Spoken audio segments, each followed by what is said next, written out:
আসসালামু আলাইকুম ভিউয়ার্স, এগুলো আমার সরিষা ক্ষেত। তেমন একটা ফলন ভালো হয় নাই, তবে মোটামুটি আর কি।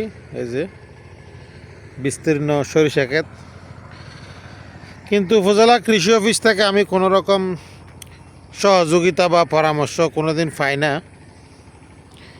তা না পেলেও নিজের একটা মনের শান্তির জন্য যেগুলো করে থাকি আমি, সরিষা ক্ষেত এগুলো আমি কোনো সময় বিক্রি করি না।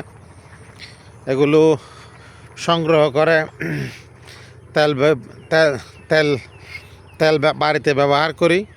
এই যে এগুলো বিস্তীর্ণ সরিষা ক্ষেত। ওই যেদিকে সাদা ফুল দেখতেছেন, এগুলো মূলা ছিটছিলাম, কিন্তু আর তুলি নাই আর কি। এগুলোতে সবগুলা হয়ে গেছে। ওই যে আগামী বছর আর মূলার বিচি কিনতে হবে না আমাকে। ওই যে সাদাগুলো মূলা ক্ষেত। আবার এদিকে এগুলো হলো শিম ক্ষেতি। এই যেগুলো শিম ক্ষেত, সবগুলো আমার এই